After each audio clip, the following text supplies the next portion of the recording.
Hello and welcome to It's Only Plastic podcast number. Yeah, think of that one then. What number are we on now? Five? Six? Five, Five? I five, think it's six. five. Could be five. Might be Uh, six. I yeah, don't know. Another couple of weeks gone by and here we are again. yeah, So following on from the last show we done when we were talking about, basically planning your builds, for want of a better word. Obviously, we spoke about aftermarket. We've done your various things. And Matt's working on a Hilo at the moment. So he's working on the Airfix Sea King. The very I nice am. one. The first one. The I am naval one. indeed. Well, it's your old one, actually, isn't it? It is my old one that you stole. Yes. Stole from my stash. So we've got that one there to do. So that one's looking very nice indeed. We'll be talking about that one. And I thought I'd talk about the last helicopter I built as well. And then we can talk about how you plan, how it came about, how you work it through, in what orders we do. We talk about the instructions and everything else. So basically, we're just following on. We've sorted out, you know what aftermarket you're going with and the bits and pieces. So from a helicopter point of view, how would you go about the build? Now, the reason we picked out helicopters is because, I always describe them more akin to building armor than you do an aircraft. If you're doing a plane, something like this and all the rest of it, it's a different way. I always say it's more like armor, purely because of the weathering you'll do to it. It'd be more akin to armor, the painting, various things like that. And obviously, like armor, these have more lumpy, bumpy bits. Aircraft tend to be quite smooth with the odd droppy bit or fiery bit that comes out, where helicopters tend to have big rocket pods and lumps and bumps. Obviously, they're not as aerodynamic at the end of the day. All right. So the approach to it can be a lot different. And because a lot of these sort of sub-assemblies on here are just that, you can build them completely separate to the rest of the model and then add them a little bit later on. And that's the great thing about working with helicopters. So Matt, at the moment, if you want to talk us through your early stages, because you're literally into that part at the moment, of how you're going about with the Sea King. So, again, anybody who's built this kit, we'll just quickly go through it. Being the Airfix one, let me just move that out of the way. Well, no, you get 3 different versions. So again, this is a study of the instructions, which, to be fair with Airfix, and we'll do a show basically on the instructions, the good, the bad, and the just a damn right, undecipherable, I reckon. Yes. Airfix instructions for all Airfixers, like little niggles we're having with Airfix, have been discussed. Their instructions, I think, are up there with the best. That's just my personal opinion. But if you've built the Airfix kits, you'll know. Again, it's very straightforward. So there you go. The first thing is you're picking your version. I'm doing a HAS1, which is the Mark 1 if you want. Yes. So again, it just points out on the floors what always needs to be drilled, what needs to be done. Really straightforward. This is even before you've got into it. Again, next page is you're picking your versions, and again, you're drilling holes or you are filling in as you need to. Mm-hmm. So you know where you are before you've even started, assembling and gluing plastic together. Same on this, on the underside, whatever version. And again, the colour call-outs as well, which again is another little bugbear with some other manufacturers, is that I don't think they're very clear on what colours things should be. Airfix are, all right, it's Humbrol paint, but at least you can get a number and you can cross-reference it. So looking, you've got your A, your B, your C, and your D, which is obviously the version. So like I say, I'm doing A, so you just got to follow the versions for A. But again, it's all very straightforward. So, for me personally, so far, obviously, I am tackling the cockpit area and where the radars and all the sonars and all the other bits are at the back. So I've got multiple sub-assemblies, which I have also painted. I've got to add some seat belts, and I've got a Edward. What did I say it was, Phil? The look set. Yes. So I'm going to upgrade like the instrument console, seat belts obviously is going to go on, and a couple other bits and bobs that come with that set. So it will just liven the cockpit up a bit. To be honest, I think the Airfix parts are really good. I think you could get away with a decent paint job and dry brush, or decals as well. I think you get a decal set, so you get other options. Again, if you want to spend the money on aftermarket, that's up to you. But you know, like Phil was saying, helicopters you can just break down into like sub assemblies, which I like to do, especially just painting seats and interiors, weathering, which I'm going to do next. Bit of a dark wash, bit of wear interior in there. You're not going to see a lot of it, but I like doing it anyway. I quite enjoy interiors of helicopters. And yeah, and it's, I don't know, like it's a different way of approaching it to an aircraft. I know you do a cockpit first, but with a helicopter, again, it's just a different beast. Think of it as a completely different sort of genre, if you want. I know it flies, but to me, like Phil's just pointed out, it is akin to armor a little bit, I think. But again, depends on what kit you're building as well. But these Airfix ones are perfectly good. So, bit of a custom mix for my Dark Admiralty Grey, to be honest, because nobody really does one. But yeah, so far so good. Really, you know, straightforward kit, nicely designed. Anybody who's built it will know. So very nice. That's where I'm at with it.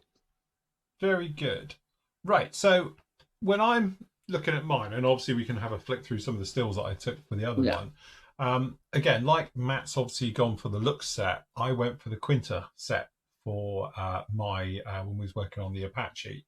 So again, same thing again, going right the way through the instructions. And obviously I did have A, B and C versions to look at as well. So same thing, it's usually a case of opening up holes, but there might be some differences inside the cockpit as well, some of the instrumentation, panels, things like that as well. So again, as we spoke about on previous shows, familiarize yourself completely with what bits you need and don't really at the end of the day. I know for a fact that obviously some manufacturers, and I don't know, sorry, wrong one. I don't know if this does them in here. I don't think it does. I was just looking at the instructions to see, but some of them have a sprue layout, and then I know Edard do. They grey out the areas that you're not using, you know, for various versions and things like that. So you know, just keep your your wits about you where you're going through. But as you can see here, I had 3 options on this one, and again, it was talking about different colours for various things. So you just got to keep your head on a bit of a swivel and understanding all of these ones. And again, as we spoke about before, have a look at your aftermarket set when you want to introduce it. When do you physically want to put it into the model itself? Now, obviously, if it's a cockpit, you're quite straightforward. You know you're going to have to do it when the cockpit goes in. But if you've got something on the outside, for instance, and you've got to remove some detail and things like that, it's probably best to do those very early so you're all sorted and can go through with it. Anyway, a Quinta set is basically as simple as scrubbing off all the surface detail you have to start with, literally as we've done down in here, and then you're going to be replacing it with the actual the Quinta set on top. So it is quite straightforward. But as I say, there's a few options and various things going on with this particular kit. Some reference shotties off of my flight simming, all right, and the various stuff. But then it's just a case of getting in there and thinking, like Matt's done there, getting your base colours in, perhaps for the interior.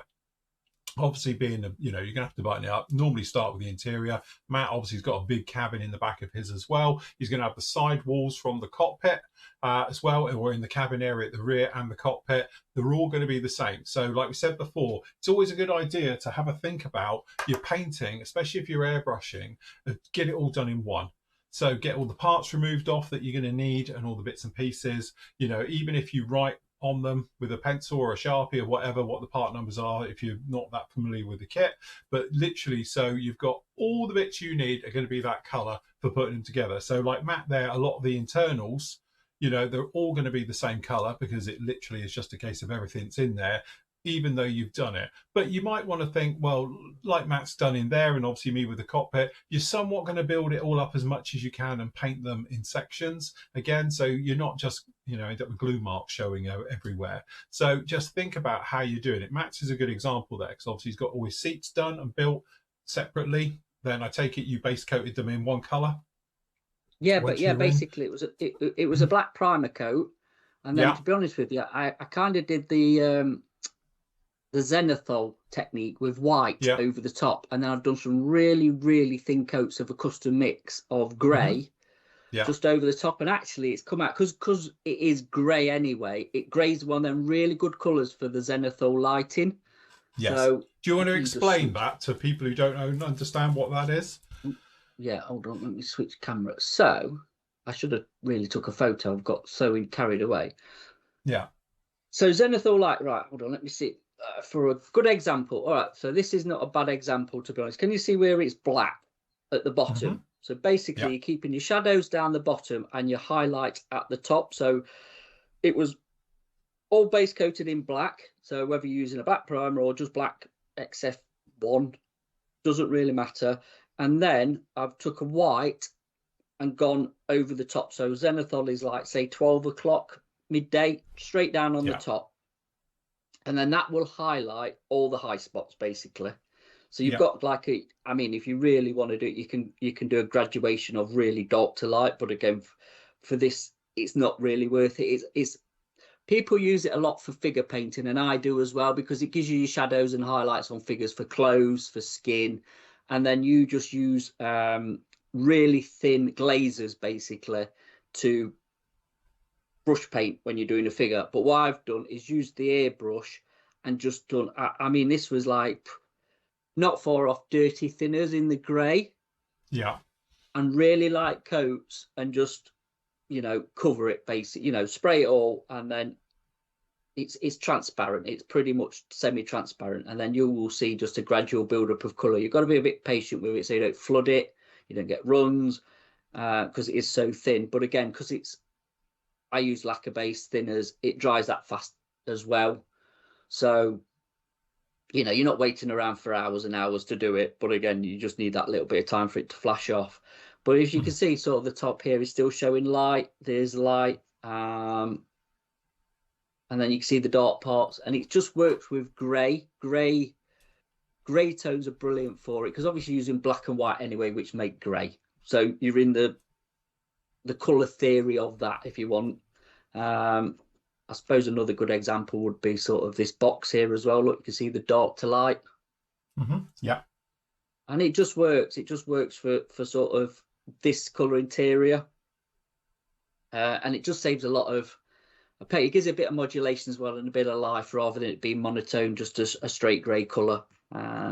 Again, you can kind of see it on the floor, the sort of the lighter bits that's been, picked out. Not that you'll see it when it's all buttoned up, but again, just from my personal point of view, I quite like the effect. It's not over the top, it's quite subtle, but it's there. It just breaks up a monotone grey colour. Yeah. Once it's got some dark washes added in the recess as well, it'll really pop, which is what I'm going to do next. So, and again, it works great with the seats, because the seats are orange. Again, it's one of them colours, because it's a lighter colour, and again, orange is not a great coverer. If you thin your orange down, or if you're using red or whatever, I mean, everything you see there, that's just one or two coats of really, really thin down acrylic paint, and that's rust. I think it's light rust colour, which is orange. And you just brush it on, let it dry. Looks horrible when you do it, but once it's once it is dried and gone off, you get then the underpaint come through. To get a nice tone of like a worn seat cushion without putting a lot of effort in, really. Yeah, no, definitely. So certain colours it works with, certain colours it doesn't. You've got to, it's one of them you have to experiment with. Greens it works well with, like say greys, browns, stuff like that, where it's a lighter, shall we say, base coat. Yeah. If you've got your black and white technique underneath your zenithal, it'll work. It'll show through, and you won't cover it up. But again, you can always mix that up as well. You don't just have to use black and white. You can use browns and beige, say, for warmer tones. Obviously, black and white are quite cold colours. If you want to go a warmer tone, again, you can mix it up, and the same principles will apply. So, but yeah, so that's where I'm starting off, and it's a good base. And then, like I said, once that's down in the base, and then it's just picking out with a brush all the individual components of what needs painting, black or different colours and things like that. So, and anybody who's noticed, look, I've snapped, what's it called, Phil? Collective. Yeah, the handbrake cut thing. I Yeah, it's have the got it. I found it collective. twice. Yeah. If you're building this kit, leave that off and put it on. Where's my pointing stick? Hold on. We find something to point with. That'll do. This bit here, Mm-hmm. leave it off. It's prone for being caught and snapped because it's right near an edge.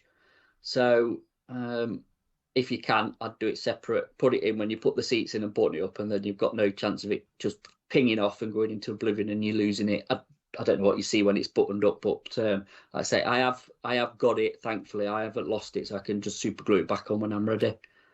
But yes, Nice. it's one of them just to remember, just to be careful if you do put it on, or in hindsight, I wouldn't bother. I'd just do it after.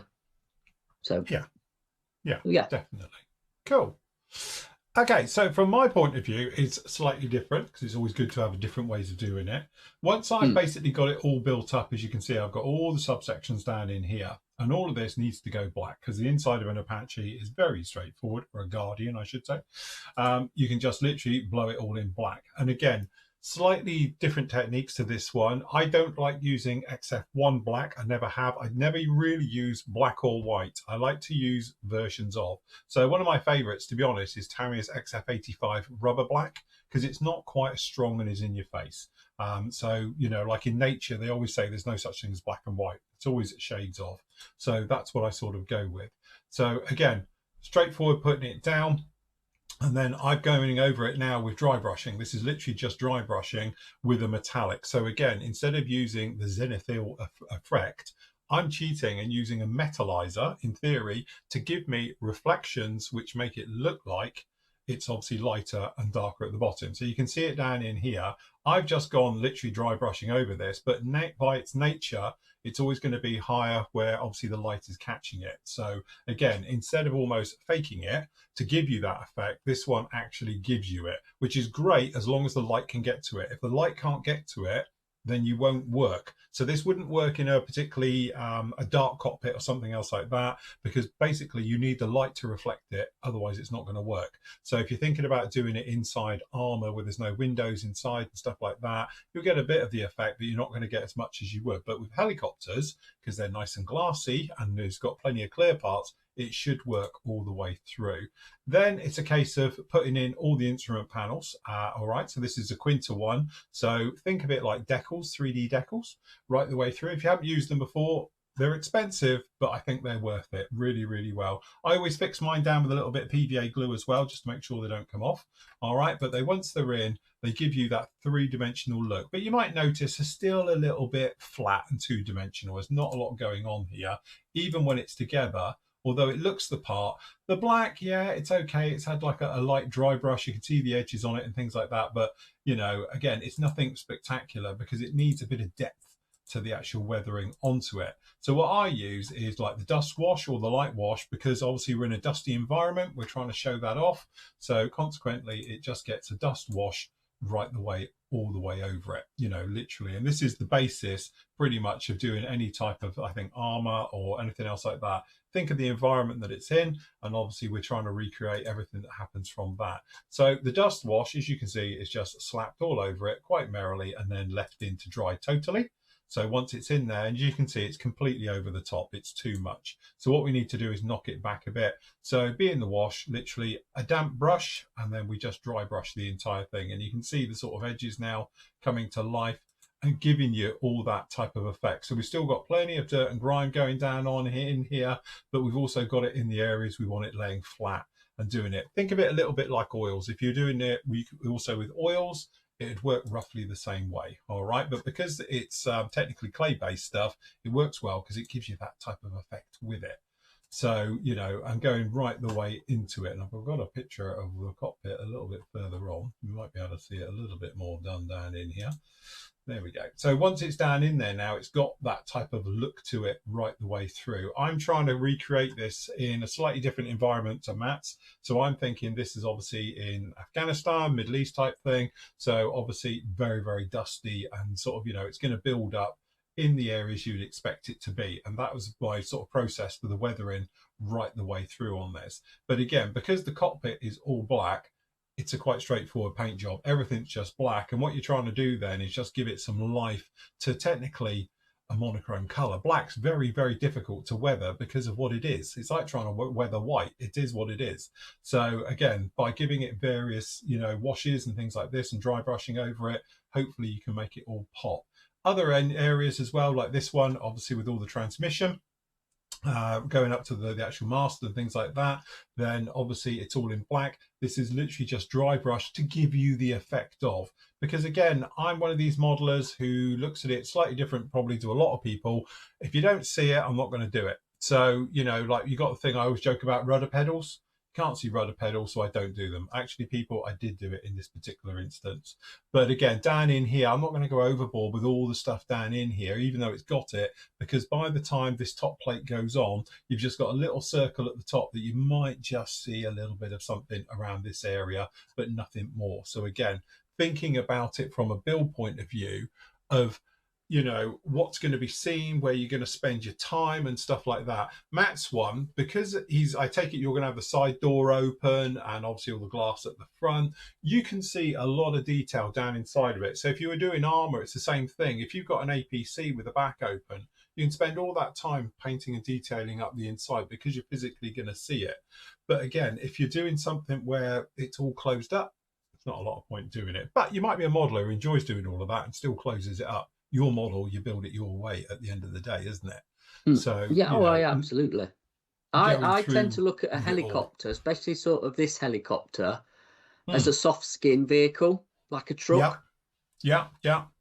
And like you say, with the armor approach, but I'm more thinking not sort of tanks and stuff. I'm more thinking like, say, your wheeled vehicles, with a bed on the back and stuff like that. That's how I'm gonna, approach this for weathering for me.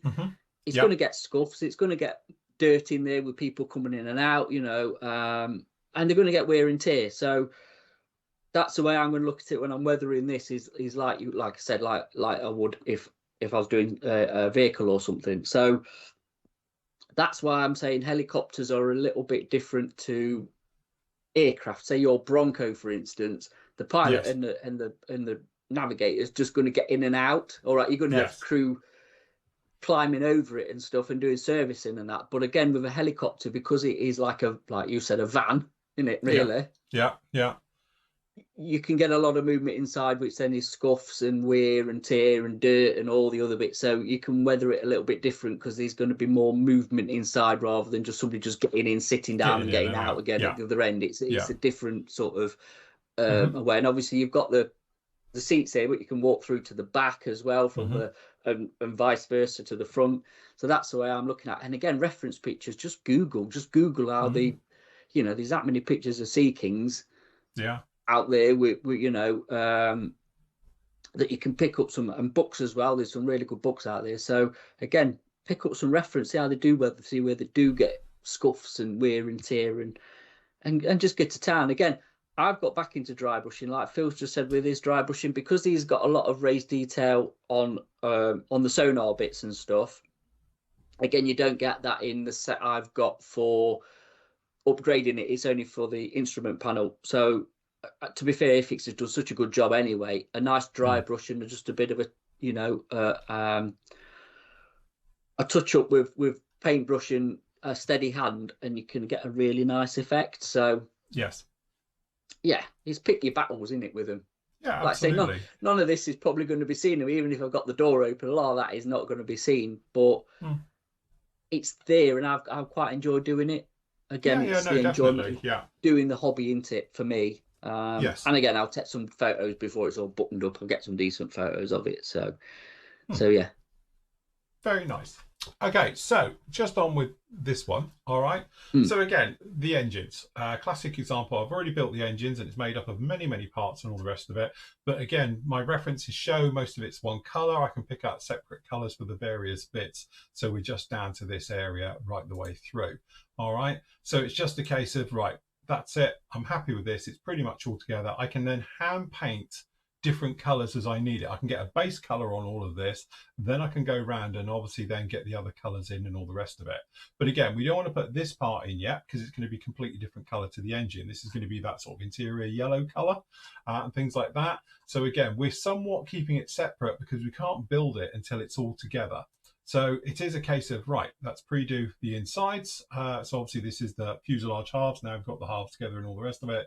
So we can get those bits in. Then we're doing the doors because we've got the paint out all at the same time. This is that XF4 color. All right the way through. Then we can then pick our base color for what we want to do the majority of. So for this particular one, we went with, I think that's like micro silver onto it. So this is the Tamiya LP paints.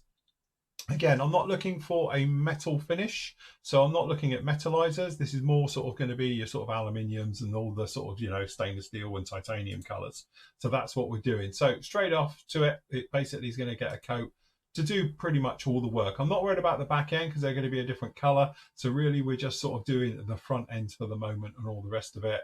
And then we can come in with some separate colors and just blow in areas. So in here, we're doing this sort of section and then the rears, and then because of the way this goes together, I'm actually stepping completely out of step, and I'm actually doing the external color, but only for the doors, purely because I need to paint the insides of them, and it'll be easier to do it now. So again, it's this thing about thinking about how will it be easy to do it. So by painting it now, it just saved a step completely. All right, back to the engine. As you can see, we've done various different bits in here in different colors all the way through. It's had a little bit of a dry brush, and no doubt it will get a wash in a moment. Here it comes, just to liven it all up. And again, I treat these like a mini model, if you like. It's his own one. I've got two of them for both engines. So again, treat them completely separate to everything else. Trust me, you'll get a nicer finish with it right the way through. Now you can see these parts have all been painted and ready to go. This is that green color on these. It's green on the front and everything. So it's just going to make it all a little bit easier for it all going together, especially things like the weathering. We're weathering it all separate just so I can get in and around the engine with no problem at all and things like that. All right.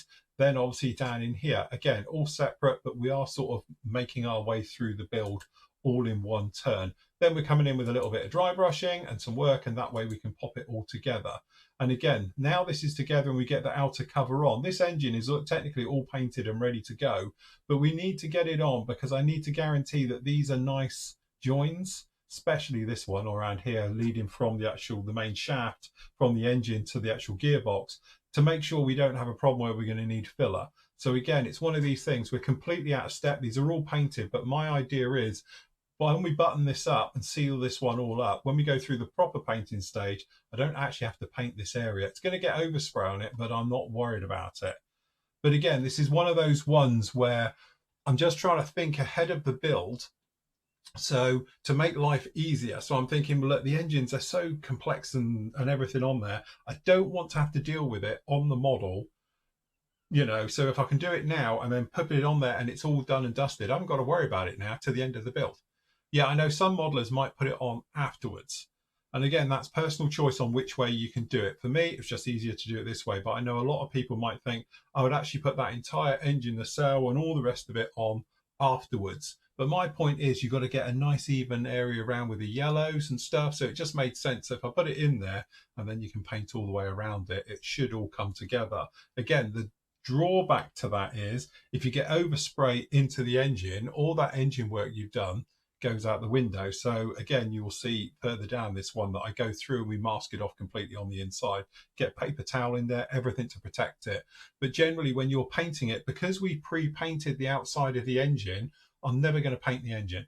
So it's not like I'm physically going to be in here blowing in the engine because I've done it. So I'll be keeping away from that as much as possible and just doing all the areas around it. So again, it's not how the instructions would call it, it's not how anybody else would probably do it, but it's my way of physically doing it just to make things a little bit easier when we got down to this engine area. But it's a good example, I think, on this one about taking no notice of what everybody else does and what the instructions tell you to do, because in some ways it's just your way of making it an easier job. And it worked beautifully because I had zero overspray in this because I never painted the engines.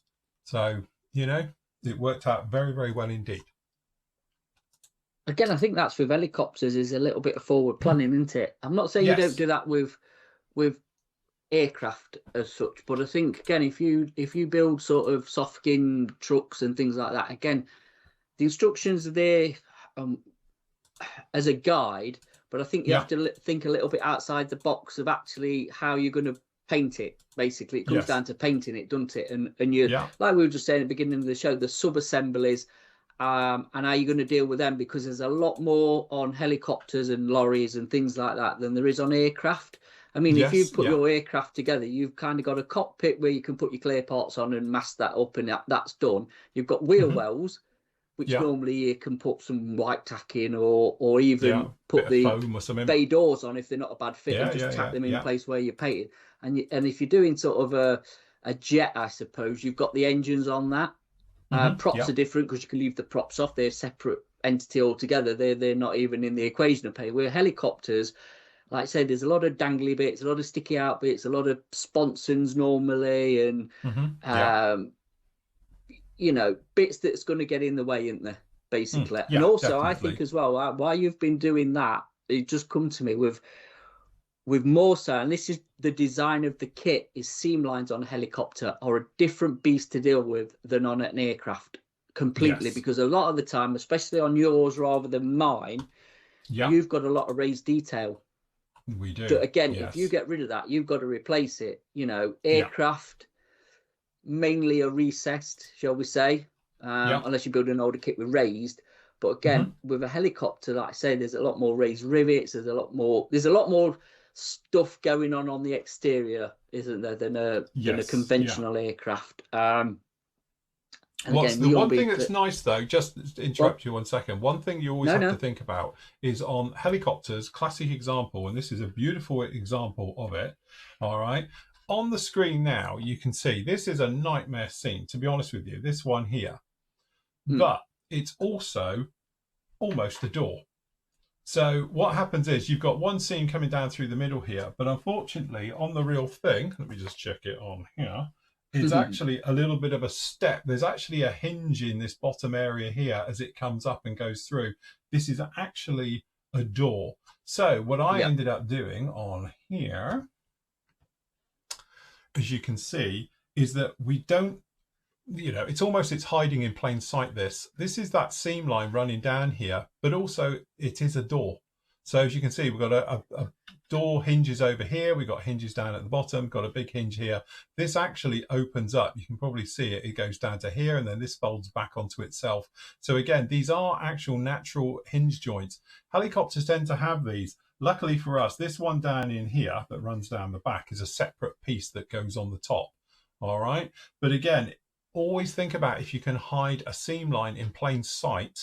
So if it's a join, keep it as a seam line. Even if you actually, sand and polish and, fill and get rid of the seam and then put it in afterwards, it's a good way of hiding them in plain sight. So this is exactly what we did on this one. So again, this is the seam line that runs right up here, and obviously it runs down on the front. This area here was a pain to get rid of, to be honest, because it's flat, but there's a bit of detail around it, so you've got to be careful. So again, it's one of those ones where super glue's your friend, to be honest. It's a small little one. You can pop it down in there and get rid of it and do various things. But generally, I don't know if this rotor will stay on, the underside is where you come a complete cropper on these. So as you can see, and it's what we've done, the camera's going to play ball on it, it's a bit close. Down in here, what I've done is I've re-riveted also to hide the seam line. It does naturally have a seam line down it. Helicopters are weird things. They work with you instead of against you. So again, down under here, this is obviously the seam line running down. This one's obviously a separate piece. This is a seam line running up the front and all the rest of it. So by very carefully checking your, obviously your fit and everything, test fitting is your thing. This is all raised rivets here, but you can hide them in plain sight. So as I say, it's one of those, it's difficult to explain it, but basically I haven't done anything. I haven't sanded anything in there because the raised rivets are there. So what I've done is I've got it basically as damn as close as I could get it. And in real life, it is a seam, so I've left it. And then by doing what I've done on there with a little bit of clever oil weathering, it causes a shadow effect which hides the seam, which is one of the bonus things to helicopters against doing something like this, where this thing's got more connections. This is the kinetic one, so you'll know. But this thing's got more joins and lines on it and seams than you can imagine. And I've spent months polishing those all out. Whereas obviously on here, you don't. You almost can get away with it. Matt will have something similar when he gets to his, because the Sea King is a rivet magnet. Literally, it's all covered in rivets, so you should be able to hide them almost in plain sight. But again, it's one of the beautiful things I often say about armor as well, is that with armor, because it's got lumpy bumpy, it's almost like I don't care about seams, because you give a weld effect on them and stuff like that, and you can hide them away. I know that's why a lot of armor modelers are terrified about doing a nice plane, because of those lovely seams, and they can't be bothered with polishing and sanding and polishing and sanding and filling and to get rid of them, because you don't really have to do it on armor. Give it a weld mark, you know, and away you go with it. It is a lot easier. But again, this is the other thing. Think about the model of how it actually is. Now, if you've got a situation like this, top one will be a one piece. It slides forward, if I remember rightly, on these things. And, you know, it needs to be a perfect seam. There's no getting around that. But other ones where you've got raised details, if you can, just go with it. But what you want to do is spend your time making sure you've got the most perfect join you can. All right. But no one's looking for perfection because it's a helicopter. True. I mean, that's why they don't do stealth helicopters. Yeah. I think, you know, you've reviewed this and think how this has been designed literally does hide the seams anyway, because you've got this bottom plate here. So where traditionally you would have your two halves. I think the Hasegawa one is two halves, isn't it? The old Hasegawa is the two halves. Yeah, this has the bottom plate. Yeah, it's a traditional way of doing a aircraft, basically, where obviously this has been designed different. And I think now modern manufacturers design helicopters as helicopters and not as aircraft. Does that make sense? Yes. Yeah. So they tend to now put things in where you haven't got a flat seam, basically, because again, helicopters can be flat bottomed, which then is harder to get rid of the seam line, to be honest, because it's got to be pretty much level. And again, if you're sanding any detail or whatever, it just gets obliterated because you're just going to sand it flat, aren't you? But obviously they put this bottom plate in here, so you've got a bit of a one round the edge, which again, I think the fit's pretty good on this. So you ain't really, you know, a bit of scrape cleaning will probably get rid of that, and you're never going to see it. And also on the top, you've obviously got the engine at the front, so that covers this bit.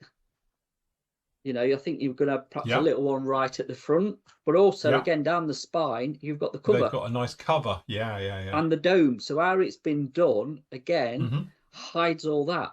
So seam lines on this particular helicopter is minimal. Again, even the top bit of the engine is a flat drop-in piece. Yeah. So again, it's brilliantly thought out of not a line down the middle as traditional would be done. You're just going to drop this bit in for the rotor and the top of the engine bit and the vents, and you're just going to have sort of a bit of a cleanup if you need it on the outside. So again, it's taken a lot of potential work and rescribing and re-riveting out of the equation on this one completely because of the way it's been designed, you know. And that's why it is such a good kit, because the designers made it like that, you know. Where traditionally, like say you go back to older kits, especially helicopter kits, they're clunky, aren't they, at the end of the day? Yes. You know, you've built the old Seahawk, haven't you, from Italy, the 48th one. Yeah. Again, the glasswork's not well designed. It's traditional two halves together. The nature of the helicopter itself don't bode well to how they've designed it. I mean, I built the old Italy Wessex. That's the same. I think if that was redone now, say Airfix redone the 48th Wessex, or perhaps one of the other, you know, ICM, something like that, it would be a lot more builder friendly than what it actually is. But again, you're looking at a kit from 20 years ago, you know, perhaps some 30 years ago, from the 90s. Things have moved on in design, CAD designs come in. Again, it makes it a more pleasurable experience to build a helicopter than probably 25, 30 years ago. Yeah? Yeah, no, definitely. I you think know. that is the biggest thing as well. When you're looking at, especially a complex helicopter like, say, the Apache, with all the lumps and bumps and everything Yeah, that's got onto it, as I say, if you'd imagine the old days, two halves, and away you go. That makes for an absolute nightmare because you've got seams all over it then you need to deal with. Luckily, like this one was the same thing. This boom section down the back of the tail, underneath the tail rotor shaft, is a one-piece cap over the top. So that nasty seam line is hidden away. And again, like I'll just show it under here. It's a nice picture. You can see that this is actually a seam line here and here. This isn't. This is a drop-in plate that goes in. So it's quite nice. This is actually a separate piece as well. This is the fuel tank on this one down here underneath. And again, so you have got little seams, but again, this part isn't perfect, I wouldn't say, but then I don't think many Apaches probably are either. And you can sort of just get away with it. So there's the seam line. This is a one-piece fit-in drop section here that pushes in, but that's a seam line. That's a bit of a seam line, and down here. So what I've tried to do, obviously in here, it's part of the weathering we'll talk about on a different show, but also I'm trying to hide things in plain sight. So by this I mean is that this will get a wash later on, as you would have seen, but at this point I've just dry brushed it. So all the rivets are taking your eye away from the seam line itself. So this bit back here isn't particularly brilliant, not as good as this one here. That was a really nice bit, but this one back here wasn't brilliant. So again, it's a little bit blurred, if you like to say, because what happens is I've lost some of the riveting because the glue mark is amongst it. But by the time we come back later on with a little bit of weathering and all the rest of it, that'll be out of sight, out of mind, and all the rest of it. But sometimes you can hide. I call it hiding in plain sight, and this is a classic example of just by dry brushing in that, you're taking your eye off of the seam line and more onto the riveting detail all around it, and things like that. So it's one of those ones of, just little tips and tricks to sort of make it look better and all the rest of it. Is it perfect? Of course it's not. There's no such thing as a perfect model, but it just enables you to sort of bring it together. And down in here, you can see this is before that weathering properly went in there. It's just a little bit of post shading in here. You can see that one down in there. It's not exactly brilliant, but we will then recut this, rescribe it, we'll put a wash into it, and then that way that will go. And we'll lose that one as well. The one down in here on the front and that isn't too bad at all. But as I say, this one back in here was particularly sort of nasty, shall we say, and a bit gnarly. So, it was one of those. This, if I remember, it's a one-piece drop in there. So do you think that could have been designed better? Not that bit you're showing where obviously that door is, because there's not a lot you could do with that. But the front bit, do you reckon that could have been a separate piece to drop in the front of the rotor? Yeah, we often talk about it, isn't it? If they have the Bandai effect where they do that thing, don't they? That every seam is covered somehow. They do that, and it is very, very clever. And I'm sure it's one of those things that I've often said, isn't it? Wouldn't it be wonderful if Bandai, I know they did back in the day, for everyone kills me in the comments, but today designed a brand new aircraft or something with Bandai's technology of the way that they managed to hide seam lines and make them almost invisible. It would be incredible to see them do a model kit like it. So I know what you mean. Because again, their philosophy is to do that thing where if you're building a Gundam or whatever it is, to hide all of the big seams out of the way, so they have armor plating over them and various things onto it. It would be interesting to see how they would tackle doing a Spitfire or a whatever. How would they go about it with their engineering head for hiding seams and keeping them all out of the way? And again, helicopters, I think, are probably slightly ahead of aircraft in a lot of ways, because we can do that thing about, as you say, the cover. Get rid of the entire spine and we'll put a cover over the entire thing, a one-piece drop-in, which is a lovely little touch with it. And then up the top here as well, it's got various panels on here that drop on. They go right over the top. Matt's one there with the Sea King, it's got the boat hull, as I call it, goes underneath. There's two big seam lines that are going to run down the side, but you'll be able to hide those in plain sight because they are seams.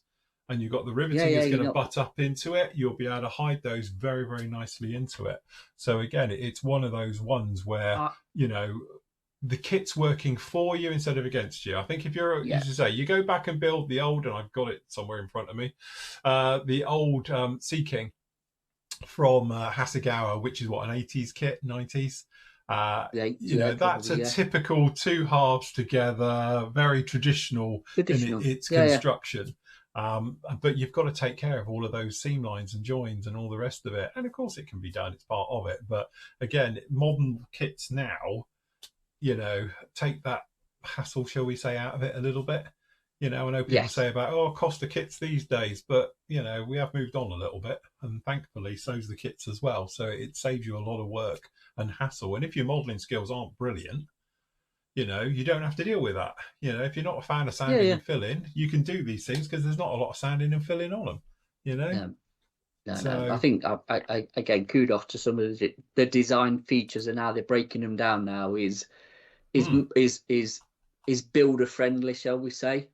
yes, yeah, You and I know, think that is all part of it. Is keeping it very much, as you say, builder friendly. I think is a good observation for it.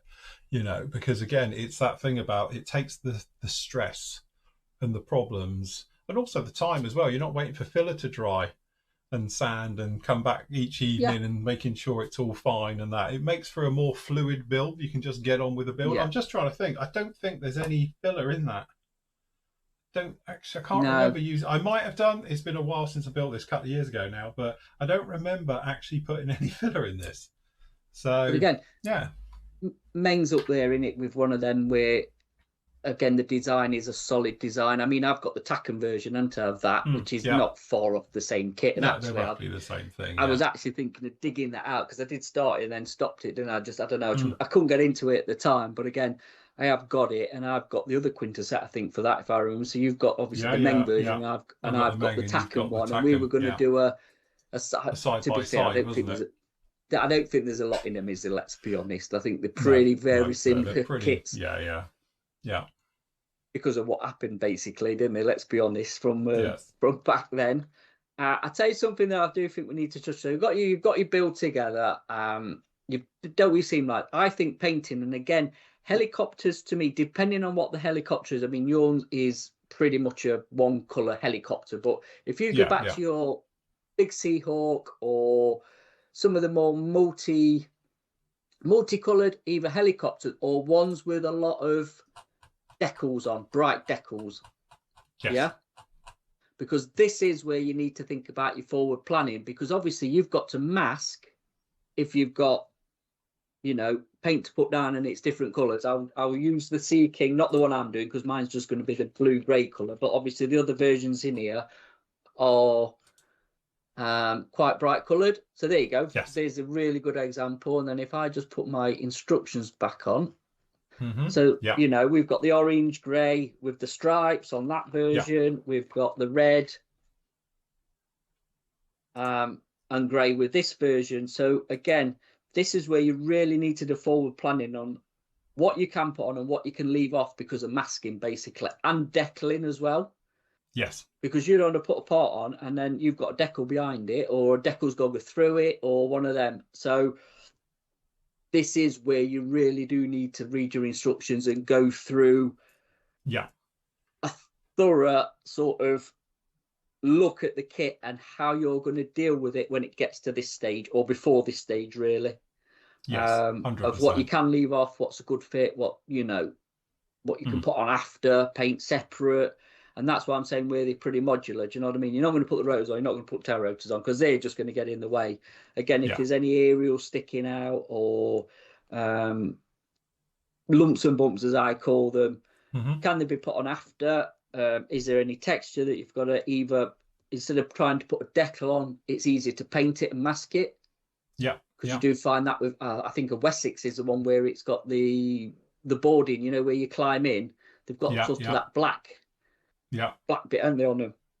Mm-hmm. Again, that's easier to actually paint than it is to put a decal on, isn't it, to be honest? Because Yes, yeah, I think I've built, even when I've built these little area ones, I've made the mistake of putting the steps on and then thinking, oh, I can't get the yeah. Can't black, get the thing onto it. the Yeah, decal on, because the steps are in the way, they're sticking out. So again, my version, to be honest, is pretty straightforward, because it's going to be the grey blue one, basically. So there's yeah, no real masking. I mean, you got to mask obviously this silver bit here, which is around the exhaust port, and then this has got this black decal on as well. So I will have a look at that before I go any further once it's together, just to see if I can leave something off. But yeah, I think there's a lot of decals on helicopters compared to perhaps some other things, isn't there?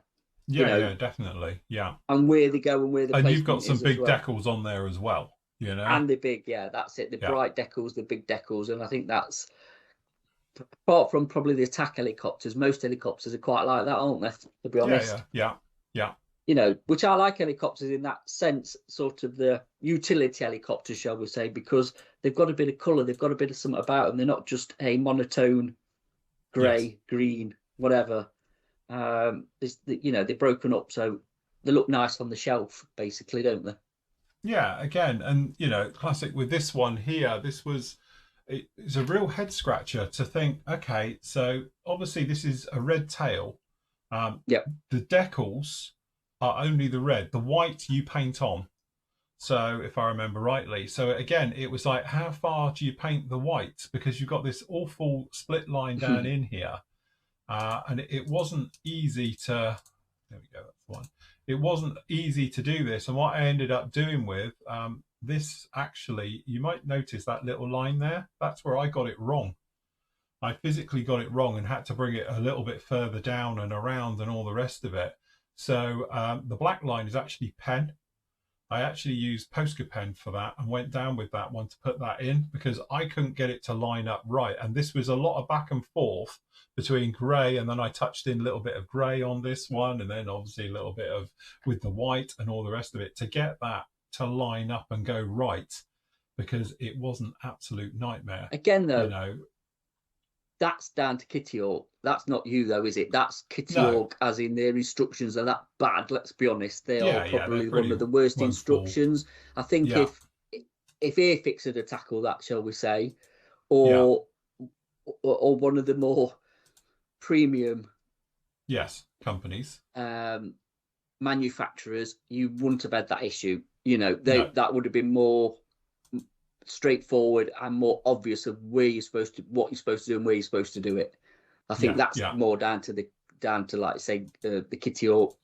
The instructions are absolutely, Just as we know on they're this one, rubbish, aren't absolutely they? I woeful. mean, Yeah, yeah, they are. Yeah. you know, which is a shame because that's such a cool helicopter. Mm. And it's not that bad a kit, is it, when the instructions are right? If you don't take notes of the instructions, the kit itself is actually a very, very nice Which kit. It comes which kind together of very, very nicely. It's got some lovely touches to it, like the rotor head. This is pretty yeah. much all out of the box. Only a little bit of me in there, and I say same with the engine. Yeah, a little bit of wiring from my point of view, but yeah, no, it's literally all out of the box with it, which you know, again, is sort of kudos to them. And it's not a particularly hard build. It's you know, No. it's one of those ones. It's complex. Don't get me wrong. It's very complex. There's lots of bits, and the instructions don't help, which is not brilliant. As I say, if Airfix had the instructions, did the instructions for it, it'd be a near on perfect kit. You know. Yeah. So yeah, Yeah. it's it, That's the it thing. it is. Sometimes Yeah. you know we're talking here about building kits and all the rest of it and how we go about it, but sometimes the instructions, we're all, let's face it, you know, 90% of us watching this are guys who don't normally look at instructions because we think we know best. But it's amazing how good instructions make a big difference to your build. If you've got like Airfix's instructions, we were talking about recently when I did the 109 review, they've now done the last thing they ever needed to do, and that was to put up build up pictures as well with the color callouts on. So it makes a lot more sense. Again, it just makes it probably a joy to build that kit because you've got all the color callouts you need. You've got detailed instructions from different angles as well of showing how it all goes together. And that just helps you build it. No more are you looking at like, this is a Kitty Hawk kit. These are pretty awful. And many a time you're like wondering, well, how does that go on? You know, but It's again, vague, you look isn't at it? other Yeah. people's, it's vague, very vague, and it's like an arrow. It's there-ish. You know, Yeah, it's it's in this somewhere area. on here it Yeah. goes, you know, so you're like Yeah. brilliant. But other manufacturers, Airfix have got it down pat now, and obviously I often talk about Tsukamori as well. Their instructions are absolutely fantastic because it will show you from different angles and from different perspectives where parts go. And you know, different color callouts as well from different angles, so you can go, oh yeah, that's how it goes. I remember the last one I did was building the bike. I did the whose was it? It Magic was. I've got the Factory. box here still. Magic Magic Factory. Factory's bike, the Honda, the 1/12th one, whatever it is. Again, it was one of those ones where the instructions were awful because it was like, screw goes here. Where's here? It literally is like this far away, and it's like I've got no idea where that goes. And what I tend to do is skim through the instructions to find it from a different angle. What I ended up doing Yeah. was looking at real pictures of the real bike. because they were the pin locations and everything as the real bike has. And it's there. In some cases, it was nowhere where I thought. And that's bad instructions. That's literally just down to bad instructions. So definitely, I think from a build point of view, good instructions. Airfix, for all their faults at the moment and all the rest of it, one thing they've got right is their instructions these days. Oh, 100%. I think they're up there with the best from my personal point of view. But again, it's funny, our other manufacturers, we're not going to go to instructions, we'll cover this on another one. But again, while we're on that subject, is why is it such an afterthought about the instructions? It just seems like, well, we need to do a set of instructions, so we'll just chuck something together, not thinking, to be honest with you, the instructions are probably one of the main bits of what you need to be looking at before even the kit, the box, the decals, whatever. The instructions are such an important part of the whole pleasure and experience of building a kit, isn't it? Absolutely. Because it can soon put you 100%. Off. You've built how many models, and now I've got quite a few under my belt. Once you've got experience of doing it, you do need the instructions, but you can kind of figure stuff out. But if you're coming back or a beginner or whatever, and I've said this before, if you've got crap instructions, it soon can put you off. It can go, absolutely. This is hard work. I'm not enjoying this. Thinking, people don't do this for full time. It's a hobby. It's a pastime. It's whatever you want to call it. It's an escape. It's it's something that you want to have pleasure from doing. And not fight the kit to begin with when even the instructions are bad. Never mind the rest of the of the build. I think even to me, the sort of lesser manufacturers, shall we say, let's call it the limited run or whatever, need to put more effort into their instructions. I don't think it's a big ask, if I'm honest. I don't think it's going to be that much more time consuming or expensive or whatever. I just think, like you say, I've had it with a few of the, like say, the more limited run kits that I've built, where it is so vague of where stuff goes that you've got no idea. You're either looking at another build online to get an idea, or the real thing, or references, when really, if they just put a few more hours into actually how their own kit goes together, it makes a happier place for everybody on the planet. Absolutely. Do you know what I mean? No, I 100% agree. Totally agree. That's what I was getting at. Is that about it is, but it is true. Is that we will always say do a proper show onto it, but I think almost the instructions are probably the most important thing about a kit, because with good instructions, it enables you, good color call outs as well, because not everybody's got the time or the want to go and find out what colors really are. We know in this day and age with sport, with Google and all the rest of it, you can just go online and get anything you want, as in reference photos, but it doesn't tell you what color it is. And in our world of modern military, everything's gray. What gray? So if you've got color call outs that tell you, oh, that's that type of gray, even if it's, as Airfix tended to be a little general with the Humbrol thing, but as I say, other manufacturers give you FS codes or RAL codes or BS codes, whatever it is. So again, exactly what color that should be. That's a great help, that you can then, you might not have that color, but you could go, well, that's close enough, but at least you're in the ballpark, which I think is a good thing as well. You can cross-reference. I mean, to be fair, again, with Airfix, Humbrol paint's part of their thing, so I get why they put the Humbrol paint numbers on there. But again, it's not hard to cross-reference the numbers and Google it, is it? It's when there's just nothing there. And actually, one of the better manufacturers, I can't think who is off the top of my head, have done that lately. And there's not even I can't remember who it was or what kit it was, but it's not even got colour call-outs. It was. I've got a feeling is it? No, it's not Meng. Is it Takum? Somebody else like that. Was it the Takum one? I tell you what, it could be the Takum version. Because the Meng's got the colour call-outs here for it. I was just thinking, but the Takum Apache doesn't have a colour call-outs for all the interior. You got nothing at all.